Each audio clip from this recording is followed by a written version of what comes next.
स्वागत है एक बार आपका अपने यूट्यूब चैनल एक्टिव क्लासेस पे। और इतनी समय हम पढ़ रहे हैं इलेक्ट्रिक पोटेंशियल, और इसका इस चैप्टर का ये पार्ट नंबर 4 है। पार्ट नंबर 4 जो है ये हमको बताएगा कि motion of A charge particle in uniform electric field. हमको ये बताना पड़ेगा, इस वीडियो में हम ये सीखेंगे कि अगर एक समान वैद्युत क्षेत्र है तो उसमें अगर कोई भी छोटा सा चार्ज, छोटा सा आवेशित कण गति करने के लिए स्वतंत्र है तो उसके द्वारा प्राप्त की गई एनर्जी कितनी होगी, और उसका पथ का रास्ता या पथ की आकृति किस प्रकार की होगी, इसके बारे में हम लोग देखेंगे। तो चलिए बिना किसी देरी के हम इस वीडियो को स्टार्ट करते हैं। तो हेडिंग आप लगा लीजिएगा कि एक समान वैद्युत क्षेत्र में आवेशित कण की गति एवं उसका गमन पथ।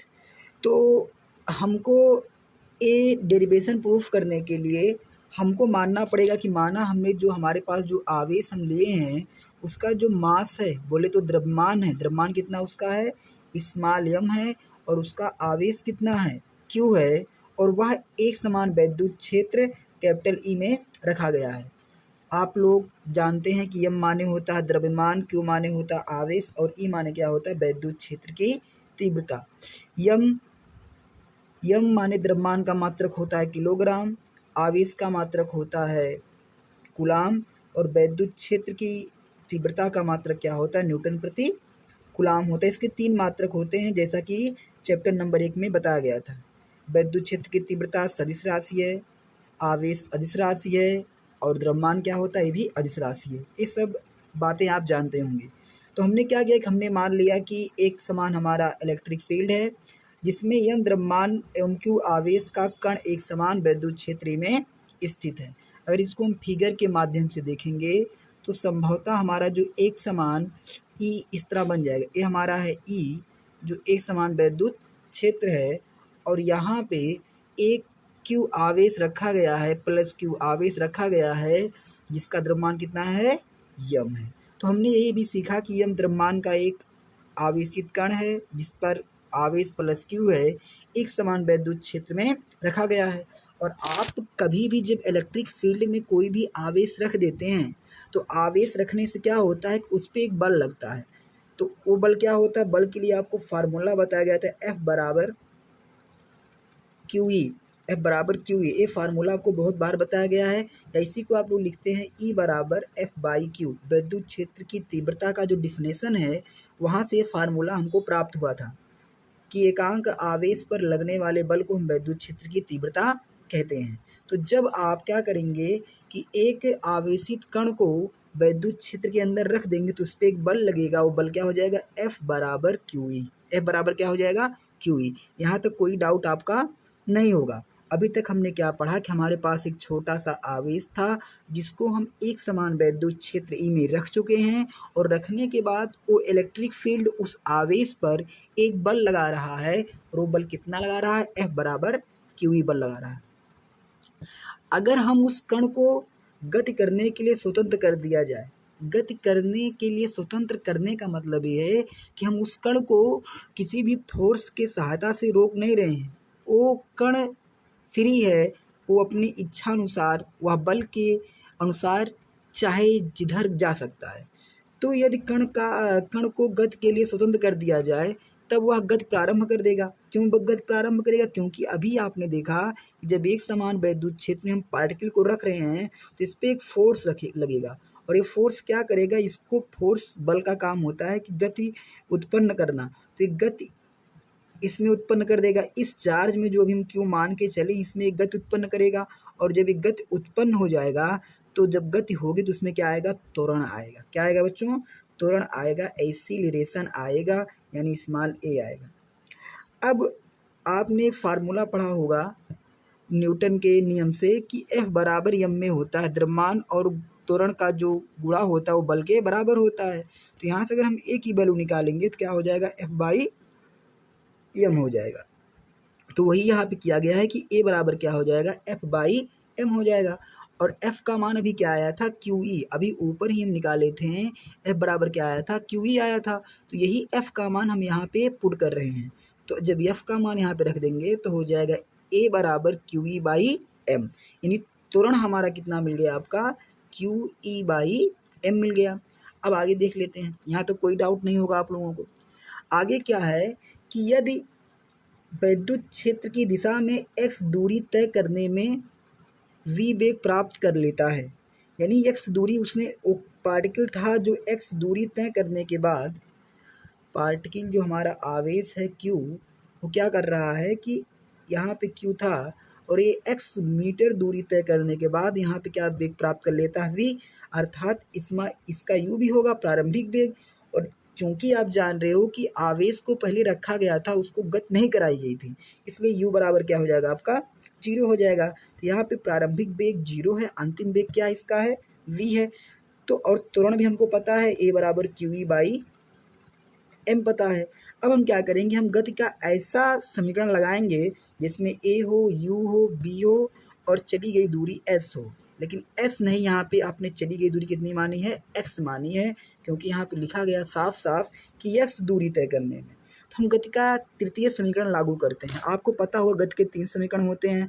पहला होता है b बराबर u प्लस at, दूसरा होता है s बराबर ut plus half at square, और तीसरा होता है b स्क्वायर बराबर u स्क्वायर प्लस 2as।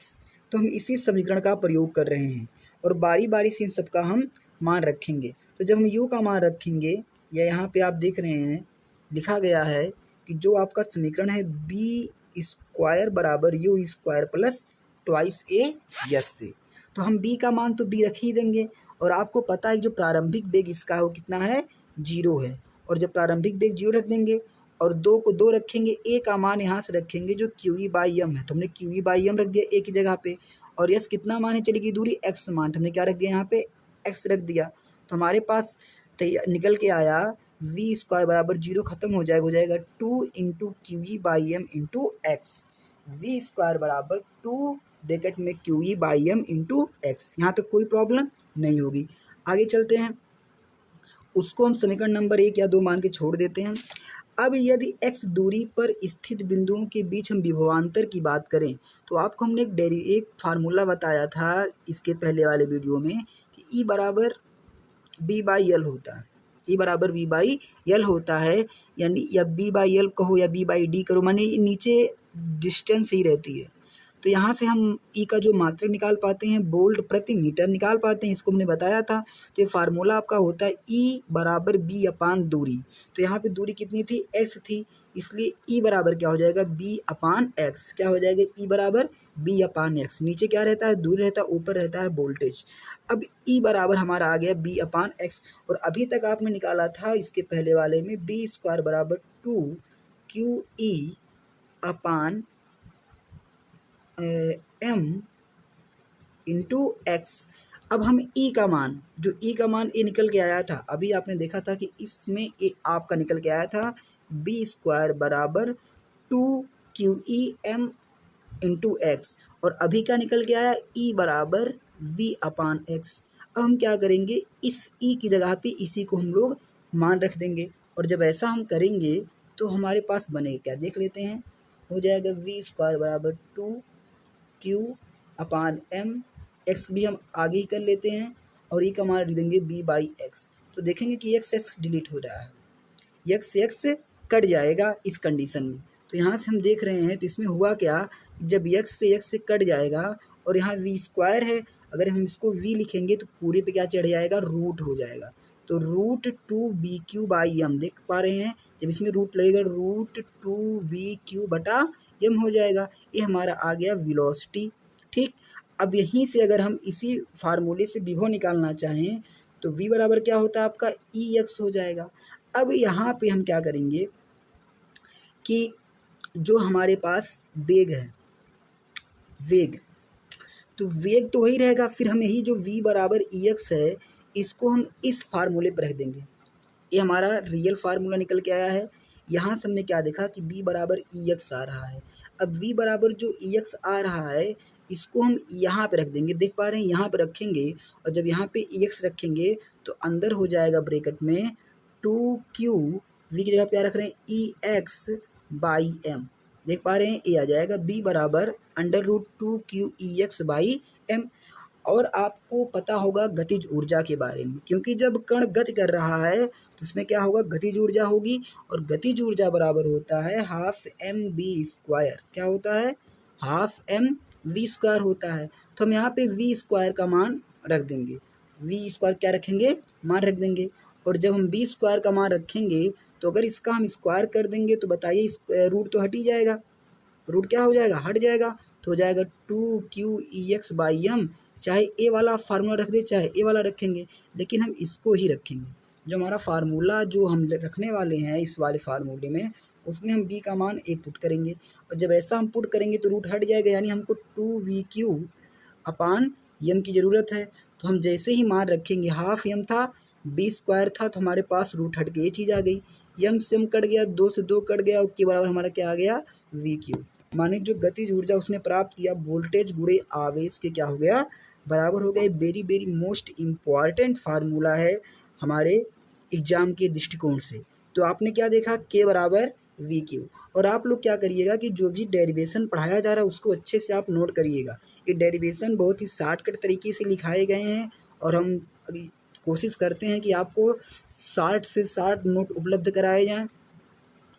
तो अभी इसी तरह आप लोग देखिएगा किसी तरह। इसके बाद होता ये है कि जिस तरह स्कूल खुल जाते हैं अगर टाइम पे, तो आप लोगों का जो सिलेबस है वो तेज़ी से कवर कर दिया जाएगा, और घर पे रह के आप पढ़ाई बहुत बढ़िया से करिएगा। पूरा टाइम आपके पास है 24 घंटे में, अगर आप 5 ही घंटे 6 ही घंटे पढ़ लेते हैं तो बहुत पढ़ लेते हैं। चलिए आगे देखते हैं हम लोग। एक समान वैद्युत क्षेत्र में आवेशित कण का गमन पथ। गमन पथ कैसा होता है, आपको पहले ही चैप्टर में मैंने बताया था कि अगर कोई भी आवेशित कण है उसको हम वैद्युत क्षेत्र में डाल देते तो उसका पथ कैसा होता है, परवलयकार। कैसा होता है, परवलयकार। कुछ इस तरह से परवलयकार बनता है वो, तो उसका रास्ता कैसा हो जाएगा, परवलयाकार हो जाएगा। अब यहाँ पे एक नंबर की बहुत डिफिनेशन पूछी जाती है इलेक्ट्रॉन वोल्ट के बारे में। किसके बारे में, इलेक्ट्रॉन वोल्ट के बारे में, ईवी के बारे में बहुत ही ज़्यादा पूछा जाता है। और ये भी बहुत ही छोटा सा डिफिनेशन है, बहुत ही सरल डिफिनेशन है, और बच्चे बहुत इसमें कंफ्यूज रहते हैं। तो देखिए क्या होता है कि पहले इलेक्ट्रॉन वोल्ट आता है कि इलेक्ट्रॉन वोल्ट किसका मात्रक है, तो ऊर्जा का मात्रक है। एक नंबर में आता है कि इलेक्ट्रॉन वोल्ट किसका मात्रक होता है, किसका मात्रक होता है, ऊर्जा का मात्रक होता है, एनर्जी का मात्रक होता है। अब एक इलेक्ट्रॉन वोल्ट होता क्या है कि किसी इलेक्ट्रॉन को, अब इलेक्ट्रॉन क्या है, एक आवेशित कण है यानी क्यू है, तो किसी इलेक्ट्रॉन को जब आप 1 वोल्ट का विभवांतर दे देते हैं, 1 वोल्ट विभवांतर से त्वरित कर देते हैं, तो उसके द्वारा जो प्राप्त की गई ऊर्जा होती है, उसके द्वारा जो प्राप्त की गई ऊर्जा होती है उसको हम लोग क्या बोलेंगे, 1 इलेक्ट्रॉन वोल्ट कहेंगे। बात समझ में आ गई। इलेक्ट्रॉन वोल्ट क्या होता है, किसका मात्रक है, ऊर्जा का मात्रक होता है। परिभाषा क्या होती है कि जब एक इलेक्ट्रॉन को आप 1 वोल्ट का विभवांतर देते हैं तो उसके द्वारा जो प्राप्त की गई ऊर्जा होती है उसी को हम लोग बोलते हैं 1 इलेक्ट्रॉन वोल्ट बोलते हैं। अब फार्मूला भी इसके पहले आपने क्या पढ़ा था, इसके पहले आपने पढ़ा था फार्मूला कि के बराबर क्या होता है, वी क्यू। अगर हम यहाँ पे v का मान रख दें, एक आवेश इलेक्ट्रॉन कितना होता है 1.6 गुणे 10⁻⁻19 और इंटू 1 कर दें तो यही चीज़ निकल के आएगी। यानी 1 इलेक्ट्रॉन वोल्ट बराबर क्या होता है, 1.6 गुणे 10⁻⁻19 जूल। तो आप इतना जानिए इलेक्ट्रॉन वोल्ट का किसका मात्रक होता है, ऊर्जा का मात्रक होता है। डिफिनेशन आप बता कर लिए, इसका मान कितना होता है, 1 इलेक्ट्रॉन वोल्ट बराबर 1.6 गुणे 10⁻⁻19 जूल होता है। और मेगा इलेक्ट्रॉन वोल्ट ये सब आप कन्वर्ट कर ही सकते हैं। मेगा मान 10⁻6 इलेक्ट्रॉन वोल्ट होता है, ये भी मान रख देंगे तो यहाँ पे कट पिट जाएगा जो भी होगा। तो आप यहाँ तक कवर करिएगा। अधिकतर 3-4 चैप्टर हमने कवर, तीसरा चैप्टर चल रहा है, धीरे धीरे भी कवर हो जाएगा जब तक स्कूल खुलेंगे। हमारी आशा यही है कि आप लोग घर पे बहुत ज़्यादा मेहनत करिएगा। हो सकता है आप लोगों का 1 जुलाई से स्कूल स्टार्ट हो, अगर होता है तो अच्छी बात है, और आप लोग घर पे ही रहिएगा, थोड़ा बच के रहिएगा। तो चलिए नेक्स्ट वीडियो में फिर हमारी मुलाकात होती है, तब तक आप लोग देखते रहिए, पढ़ते रहिए। धन्यवाद।